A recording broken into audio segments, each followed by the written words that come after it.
Congresswoman Alexandria Ocasio-Cortez is calling for the expulsion of Republicans involved in the planning of the Trump riot. We now have, as we talked about in the last segment, the allegations from 2/3 sources who spoke to Hunter Walker for Rolling Stone about the involvement of Marjorie Taylor Greene, Madison Cawthorn, Lauren Boebert, Paul Gosar, Louis Gohmert, Andy Biggs, maybe I'm forgetting one, in the planning of the January 6th protests, which turned riotous.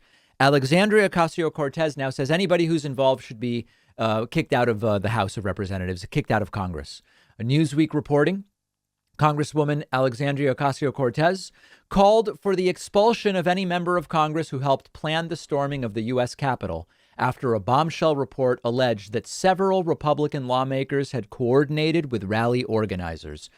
Her comment came after a Rolling Stone report published Sunday night claimed multiple members had been intimately involved in the planning of former President Donald Trump's efforts to overturn his election loss and the January 6th protests, which culminated in the violence at the U.S. Capitol.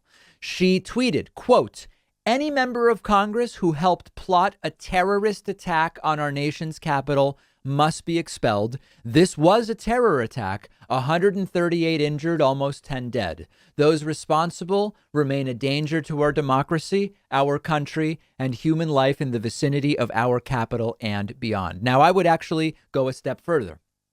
Expulsion actually isn't enough. AOC can only deal with the expulsion part because she's not law enforcement. She's a legislator, but it actually isn't enough.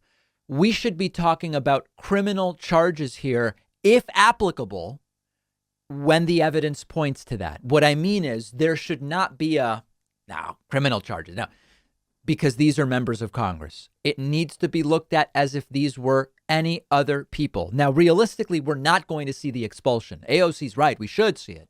We're not going to see it. It would take a 2/3 vote to expel any member. This will never happen given the narrow margins. Instead, what probably needs to happen is the prosecution needs to happen. And then that will make these folks ineligible in theory if convicted and immediately removed. It's easier, I believe, to convince, I don't know if it would be 6 people or if these would be 12 person juries, although, it depends on a lot of particulars.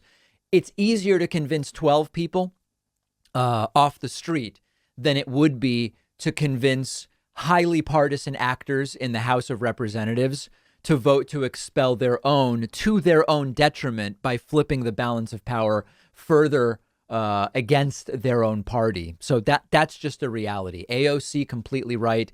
We are only in stage like 0.1 in figuring out what the fallout and what the repercussions are going to be from these incredible allegations based on this Rolling Stone piece by Hunter Walker. But AOC completely right. Law enforcement and the justice system needs to be ready to go as well. These people deserve to go down for this. And one of the real problems that makes me worried there's likely to be more of this the next time they don't like an election result is that there have not been serious consequences. Yes, we've started to see some verdicts. And okay, there are people who are going to have to do a few years. But for the political figures involved, no consequences whatsoever. And we're going to now see if this will push things over the edge. We know that this congressional committee has been investigating and looking at this evidence, but is law enforcement looking at it? Is the Department of Justice looking at it? Joe Biden shouldn't get involved the way he hasn't, but it should be looked at. We're going to follow it. Let me know your thoughts about all of this via Twitter, where you can find me at @DPACman on Twitter.